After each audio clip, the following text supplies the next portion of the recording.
Okay, I am like so excited right now. I haven't even made the channel yet. I haven't done it. But I was hitting balls on my deck at night, the other night, with my wedges. And I discovered something, and then I did math, and I did science, and it did a thing. I'm gonna take you along with the ride because it's crazy. Get over here, look at the table, we're gonna talk about it right now. So here's the story, guys. Here's the story. I was hitting this 56 degree. I know what you're thinking already. You're like, listen, fella. Could I have picked a worse table for this? No, I could not have. Why do you have 3 different kinds of wedges? I got 60 degree is a Mizuno, really nice wedge. Use this thing for everything inside 100 yards. Oh, it's loud. Second wedge is this Acuity, old school, it's a really old DN2, I don't know, 56 degree wedge, all right? Good wedge, actually. Hit it nicely, nice shape. And then my other two wedges, pitching wedge and gap wedge, are from my Cobra FP iron set from like 2006. Great iron set, Google it. Incredible iron set for what it is. I noticed something the other day. So, I hit probably 40 shots.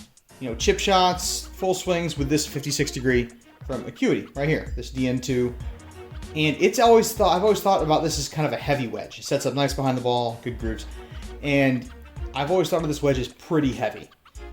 Like, heavier than it maybe needs to be or felt-wise. That's probably my only complaint about this wedge. And then, after 40 shots, I've never really hit 40 shots maybe in a row with this one specifically because I don't hit it that much in the course. So I set this down and picked up my gap wedge. This approach wedge, I don't even remember the stat on it. I'll put it on the screen. I found it online.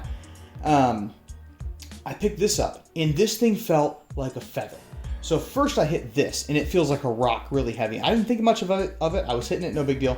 I picked this gap wedge up, and it felt like, I mean, the thing, I can only describe it as, it felt like I hit a feather. Like, it felt so much lighter, I almost couldn't swing it. And that bugged me. So I went to the internet, as any good person would do, and I was like, well, by golly, loud noises, people, we'll set them down for a little while. I thought, there's gotta be a way to measure this. Surely there is. I mean, I know there's a machine, a device, a measuring device you can buy. It's like $100. You can get ones cheaper, more expensive. They get you what they call your swing weight. I'm not buying that for a curiosity. That's just not happening. I should be able to measure this at home. I can measure weight. I've got a scale here, a mailing scale, and I've got things to measure with. I should be able to figure this out, right? Turns out you totally can. It's a thing. I found a website. I'll put the link here in the description. I've also taken screenshots because it's a super old website. But it's got an incredible article. I highly recommend you read it about how to measure this information. And it's right here in the paper. Basically, you have to find the balance point of your club. So on the 60 degree, for instance, you got to find where the club balances naturally. And I've done this recently, so I kind of figured it out. Not on your finger, you got to find it more precisely than your finger can get it. You find the balance point. You measure the balance point to the end of the shaft. You subtract 14 from that number, and then multiply it by the total weight of the club. Okay?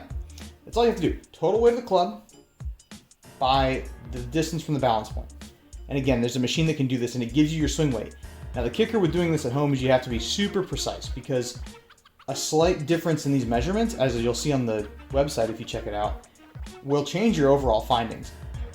However, I happen to know, because I found the stats, that my Cobra wedges, oh my goodness, that my Cobra wedges are supposed to be a D3 weight, okay? They're not. Fun stories. So anyway, that's what I did. Now, how do you find the balance point? I just took this pen, from Walgreens, that's fun. I set it down, I grabbed the wedge, I held the pen so it didn't roll, and I just found the balance point until it would hold its weight. Okay? There you go.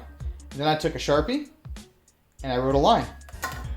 Then I measured to the line with a measuring tape and subtracted 14. Okay, so now that you have your distance from your line, you power on your scale, take your balancing device,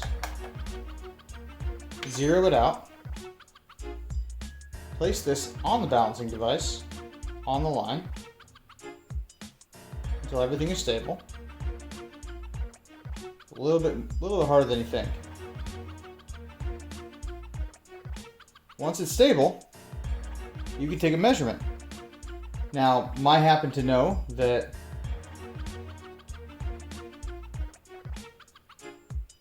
at least the other night,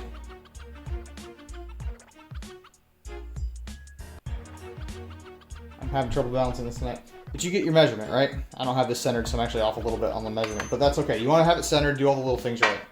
And it will give you a weight measurement. So get in here. Let's check out this paper now.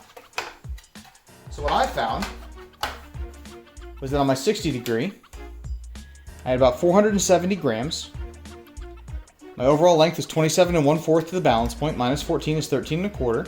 Multiply these numbers, you get this 6275 number, which is right between a D4 and a D5. Now, it might have been a little bit low on this weight, so it might be closer to D5, but it's between D4.5 and 5. Then I did the same thing for the 56 degree, and lo and behold, the balance point is slightly different. It's just about 1/8 of an inch less, and the swing weight, therefore, is a little bit less, but almost the same as my 60, which is why I felt like it was so heavy. It was as heavy as your 60. Your 60 degree is typically your heaviest wedge. And then I measured the gap wedge, and I was right.